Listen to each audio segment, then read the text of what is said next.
Hi crafters, Raquel here with Paints and Glitter. Today I am so excited to announce to you that I am now part of the design team for Scrapbook Pal.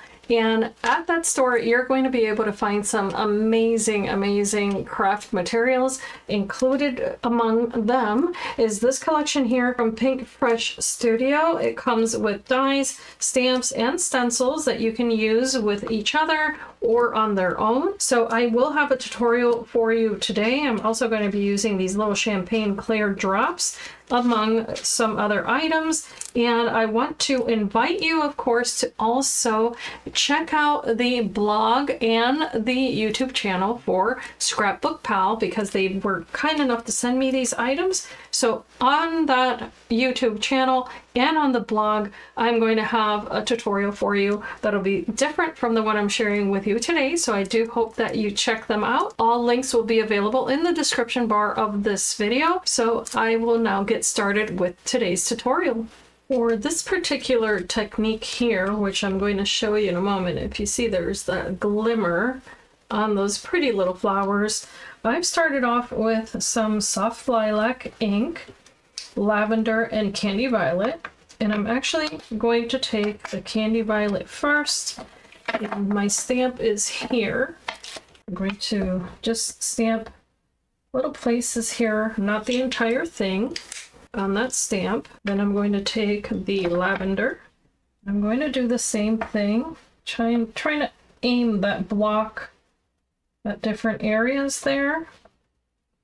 And I'm not too concerned about cross-contamination because they're in the same color family. But I'm now going to take a kitchen towel and I'm going to spray it. And the reason I'm doing it like this is because I don't have a fine mister. I have this light misting bottle, but it actually sprays more droplets than anything. Now I've wet my paper towel and I'm going to just dab this. And I'm going to stamp my image. And as you see, it's quite light, but now I'm going to take the lightest color. It's going to give me a variegated look. And of course you can do this as dark or as light as you like, but I'm now going to go in with soft lilac, which is the lightest in the trio. I'm going to stamp that image again. And that is going to complete the look. And I've got a little bit of variegation there. Of course, as I said before, you can add a little bit more or less of any one of the colors. But now I'm going to clean off my stamp with the same kitchen towel. If you want to be thorough, I would say use a baby wipe. Now I'm going to take a Nuvo glue pen, and this is the large one. And I like this one because it has a broad nib. And I'm now going to do the same technique of just pouncing this. And I'm not trying to lay a lot of adhesive here. And I also don't have to use the entire surface. You can, of course, but you're now going to stamp that adhesive. Lift it up carefully because it is going to try to stick. And I have a piece of foil here from Spellbinders, and this is for their heat transfer foil, but I'm going to select a portion here that I think I'll like, and in this case I'm sticking with this kind of purpley selection here. You can get so many results depending on the colors that you choose, of course. I wanted to go with these kind of magenta colors for this particular one. You're now going to just carefully lay this on top of the image. And again, it's not going to necessarily cover the entire thing, but just to have some color there. And with a bone folder or a paper creaser, apply gentle pressure.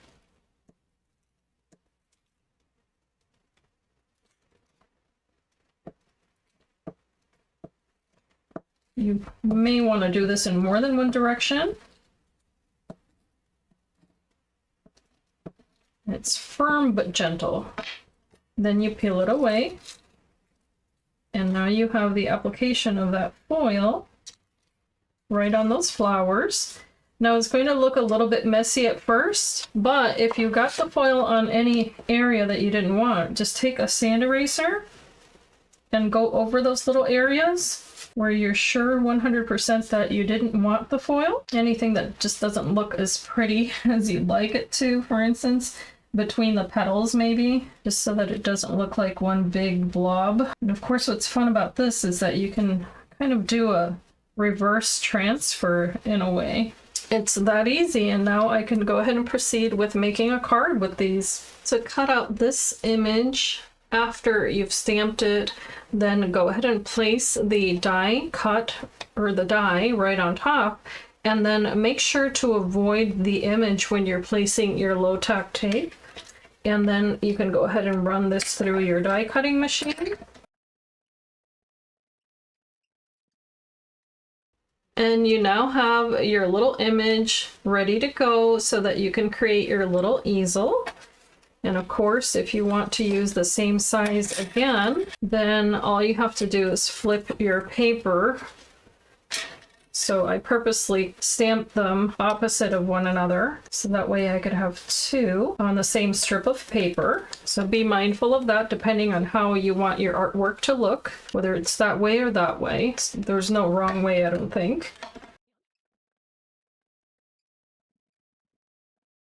It's as simple as running that through. And now you have both pieces ready to go. To finish this little frame off, as I've done here, what I'm going to do is take the little strips. They do cut out using the same die, and that's meant to reinforce what will look like the picture frame here. And as you can see, I've colored them, and to do that, I've taken an N2 and an N4 marker from Copic, and I'm going to take the wide nib. I'm going to take the little strip of paper and simply color from one end to the other. You don't have to be too precise because it's meant to look like wood. And now with N4, I'm going to use the same chisel tip, and I'm going to use it at an angle to create very thin lines here. As straight as you can, it doesn't have to be perfect. It's just meant to create that kind of wood-like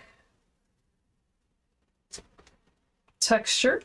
Lastly, with B60, I'm going to take just the very thin tip here, just run it along the edges so that it looks like there's a little bit of a shadow on here.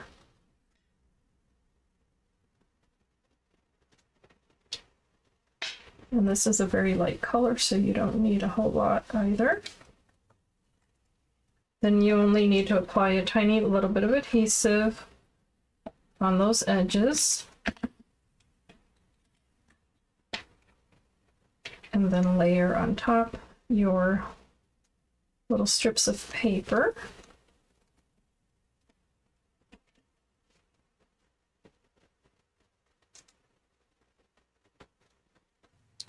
So using the larger of the two dies, there are the strips that are meant to go ahead and layer on top of the frame for the picture or the painting. And they happen to measure 1/4 of an inch by 2 5/8 of an inch.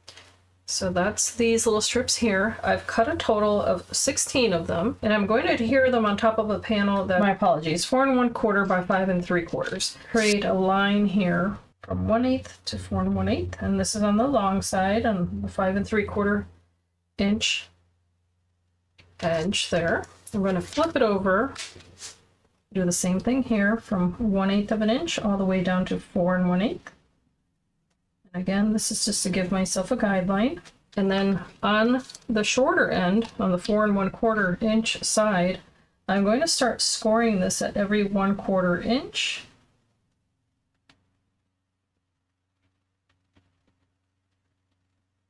Starting at 1/4, then 1/2,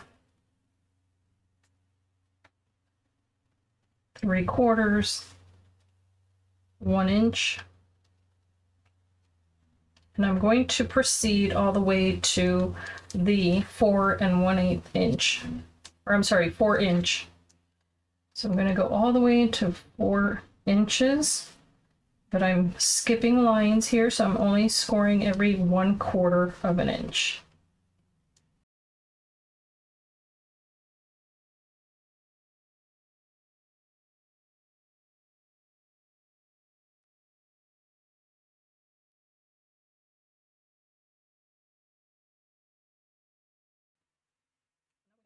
I'm now going to gauge the height of these according to the measurements that I just gave you, and making sure that they meet the top and the bottom. I'm going to adhere them where the lines meet from one end to the next. So I'm going to follow the little channels that I just created, and again, they are 1/8 of an inch in from the edge, and they start at 1/4 inch in from the corresponding edge there. So I'm going to apply my adhesive. I'm going to find my little channel, and now I'm going to adhere all of these according to those little raised lines that I created for myself.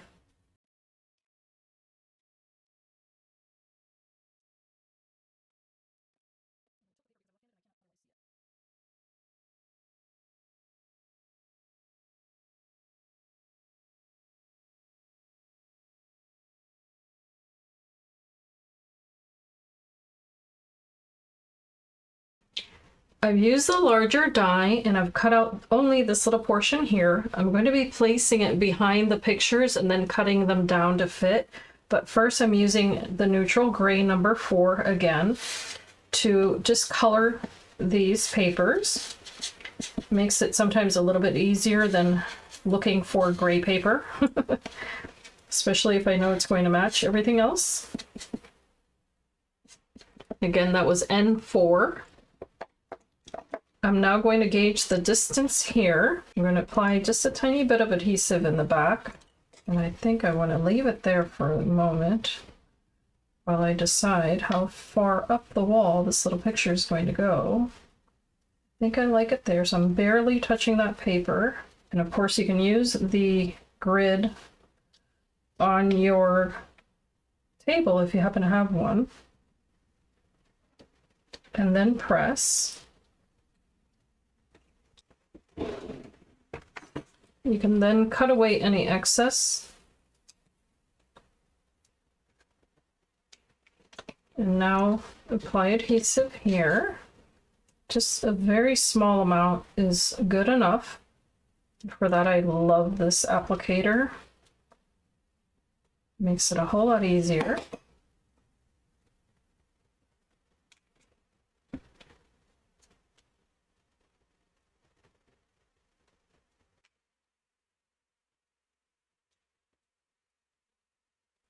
I'm taking Regal Kiss, and I'm taking one of the phrases, which reads, "Always here for you." And I'm simply going to stamp this onto a piece of white card.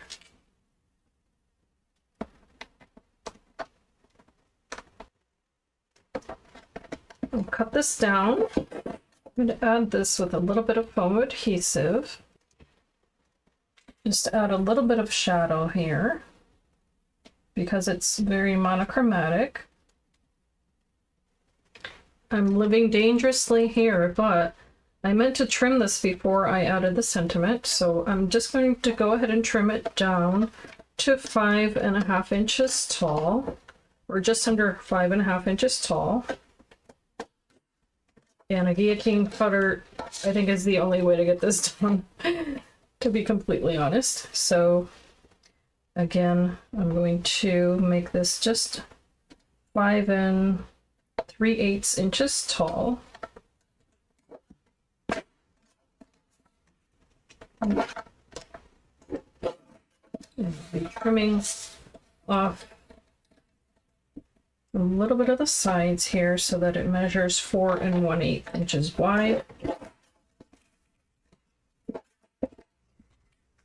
So now it's 4 1/8 by 5 3/8. I've cut a panel at 4 1/4 inches wide by 11, scored it at 5.5, and it's going to be a top folding card. And I've already double matted the inside with a panel that I cut down by 1/8 of an inch, and then 1/4 of an inch smaller. So you can do that accordingly. Now I'm going to take a panel that's 4 1/4 by 5.5 inches tall. This is going to go right on the front. Make sure that it reaches the edges. I like to lay it on the table. And lastly, our little panel going to center that and add it to the front of our card. And that leaves us with just a little border all the way around. I'm now going to finish this card off with some crystal drops in Morning Dew, and this does dry clear, so you can just select any areas that you wish to have a little bit of dimension on. Can be the centers of the flower, and I just love texture. I think it just adds a little bit of interest to have that little bit of shine here and there.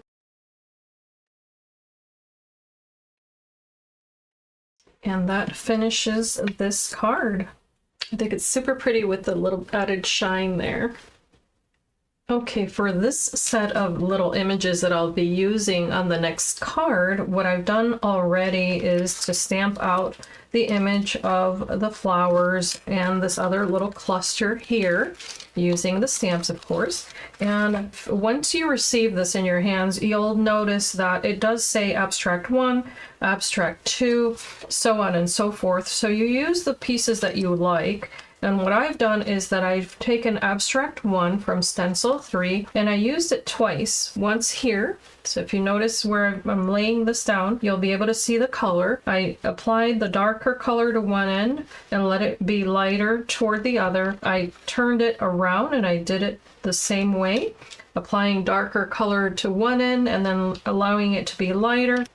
Then I used Abstract 2 from the same stencil, and with that I applied the lighter colors. Now if you're wondering about the colors, the lighter color is sky blue, and the darker color that I use for the little circular swirl is seaside. And the flowers I then stamped in the color Coral Reef, but I wanted to show you what I did there, that little technique to allow this to have a little bit more detail, because I went ahead and colored these flowers here using also Coral Reef, Passion Fruit, and Berrylicious. The background here, that little stem, I did stamp in Seaside, and then I colored it in Summer Shower. The little stems there, the little bit of a shadow there, I also colored with a little bit more Seaside. Oh, and by the way, the little flowers there, I did color with Coral Reef, Passion Fruit, and Berrylicious. So I'm keeping the same color families, as you can tell. What I'm going to do now is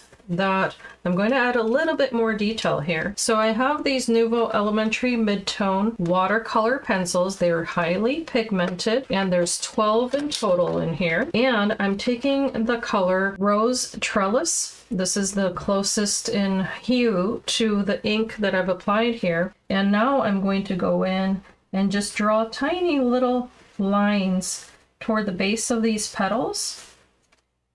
And you don't need a lot because this is a watercolor medium. It just happens to be solid, so it's pretty flexible. And in application, I mean. You can add as much or as little as you like, but it's just going to give that little extra detail that I love to add to my stamped images. You don't have to go for perfection, of course, but less is more in this kind of application, because this is meant to be then water soluble. So you add the colors and the amount of color that you like. I like to go a little bit darker toward the edge of that stamped image. Okay, and once you're happy with the color application, then you can take a water brush, and as the name implies, it's a watercolor medium, so just apply the tiniest little bit right on top of those lines you just drew. And what you're doing is almost like pulling the color out of the drawing. That's the way that I like to describe it, and you can revisit little areas depending on how much you have applied, how much you want it to travel on your paper. This is not watercolor paper, by the way. This is 110-pound cardstock, but because I'm adding a minute amount of water, it will still work. And what I'm doing is getting rid of the brush strokes, kind of blurring them a little bit. So as I said, you can revisit. Just try not to inundate your paper with the water, because Unless you have used watercolor paper, what will end up happening is that your paper will start to fall apart because the fibers are not meant to collect that amount of water. But that's about it. And that's what I did here. I went ahead and drew the little lines, and then I went back and just pulled on some of those little lines. And I still have the detail, but I have a little bit more of that saturation of color and the layers, and I love the effect. So now I'm going to be able to cut these out and use them in the card, and that'll be next. I've chosen the sentiment, I hope you are smiling today, and I'm going to be stamping it in the color Storm.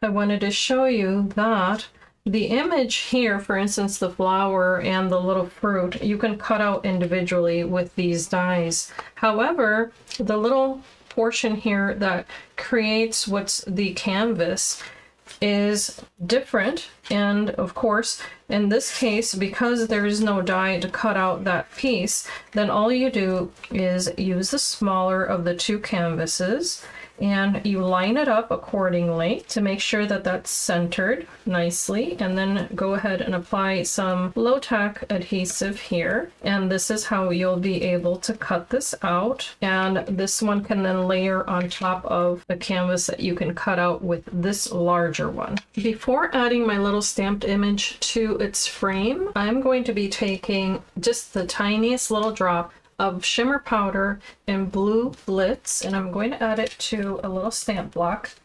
And all you do is tap the bottom of the little bottle and you will get a little sprinkle. And this is so highly pigmented that you really barely need any at all to add color to any image. I wanted it to look as if there were some splatter of paint in the background. So what I'm going to do is just add a little tiny drop of water there, and you're going to see how quickly that transforms. And you can use it as if it were a watercolor medium, but now I'm just going to splatter this onto the center of my paper very lightly.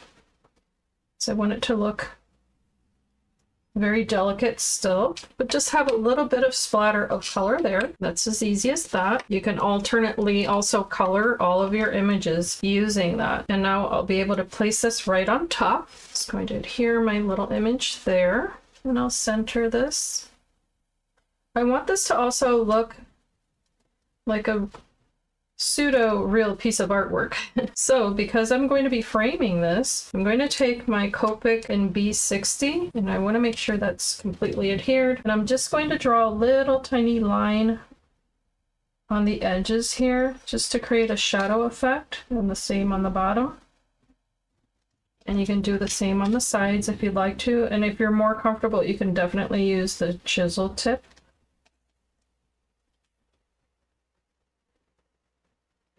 So making that look like it has a little bit more texture there. So what I've done is cut the little pieces that will complete the frame out of this pearlescent card that matches the flowers really nicely. And what I did is that I cut it out multiple times with 110-pound card as well as this paper. So I'm just going to layer this so that it's nice and sturdy. I'm going to apply adhesive here, and I've already applied one to the back of this piece, so it's actually going to be 2 of the 110-pound strips and 1 of the pearlescent card. This is going to give it a little bit more body and dimension without adding foam, although you could do it with foam adhesive. But this is now going to frame my little piece of artwork here, and then you'll notice that that line I created with the Copic marker is barely visible, but it does create a little tiny bit of a shadow there. I'm going to repeat this on the other side, and I've already adhered all of the other ones. So this will go on the bottom. I did the same for the smaller frame, so now I just have to adhere these.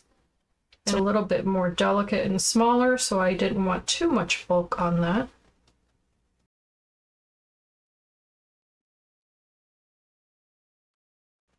My matting layers are 4 7/8 by 6 7/8 then 4 3/4 by 6 3/4. This will go on a base of 5 by 7 card that will be top folding. And the base is 300 GSM, so it's nice and sturdy.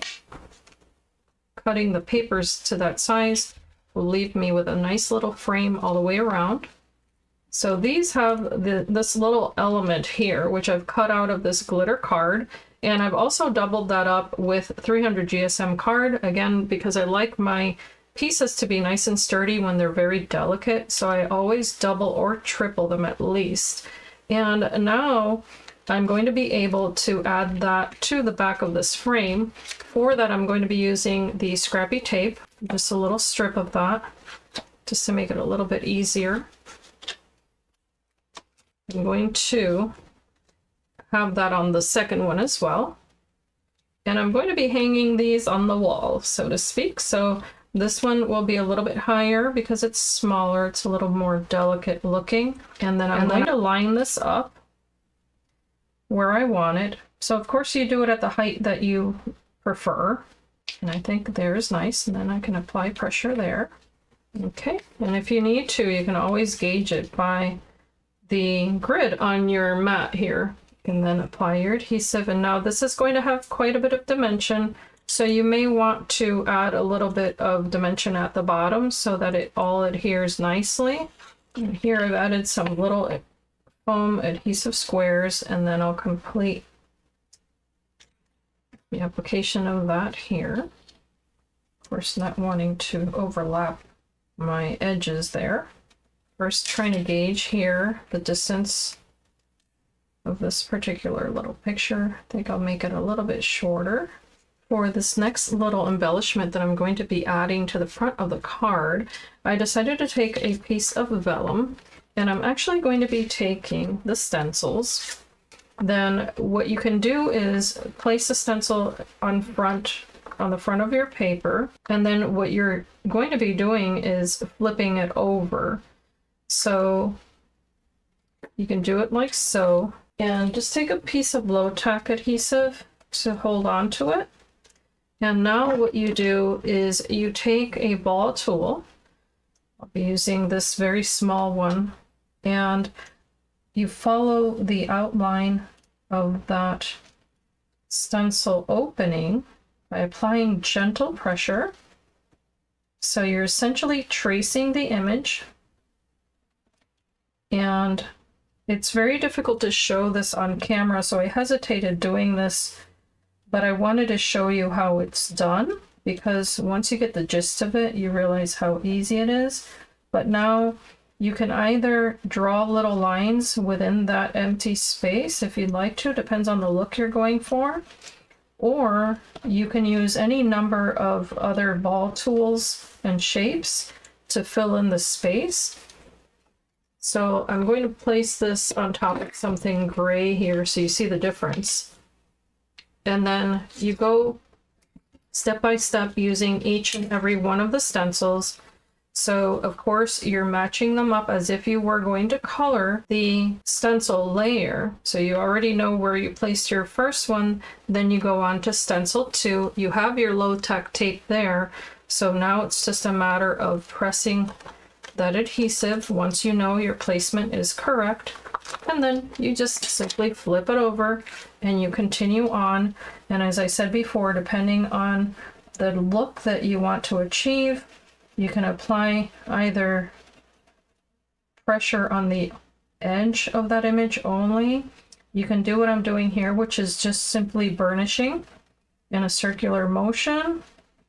And oopsie, if you skip a part, if you travel onto the stencil is what I meant to say, don't worry, because it's simply a little technique here that you can perfect over time. You just want to be mindful of what you've already done and try not to go over the image in the same manner. Then you will have to adjust the nib or the ball tool that you're using, because you do want it to fit. That is number 2 there. You can see it just increases, and you just continue doing the same. I lost my tape, but I just apply the low-tack tape to the edge of the paper. Position my stencil where I know that I want it. And this is this one. So you find your image, make sure that it's correctly lined up as if you were going to color it. And then press onto your adhesive back there, flip it over, put it on the soft surface, and then follow along with your tool. Now you can add that piece of vellum to the front of your card. As you can see there, I've tucked it in kind of in a unique little placement there. And then for the second one that I just made with you, I'm just going to add a little tiny drop of adhesive here. And of course, Nuvo Deluxe adhesive will dry clear, but you do want to be a little bit careful as to how much adhesive you're adding to your image when it is with vellum. So the least amount of adhesive is the best. And here I had the strip of double-sided adhesive behind here, so when I tucked that in, it just stayed. So no need to add any more if it's not moving. Now I have the sentiment that I had stamped out in the color Storm. I think I'm going to be placing it up here, kind of tucked in as well. Again, kind of tucking it in here underneath that little flower. And just about there, I think is pretty. I'm now going to just add a couple of little drops here. This completes this darling little card. I had so much fun crafting with all of these different elements and just adding a little different touch to each one.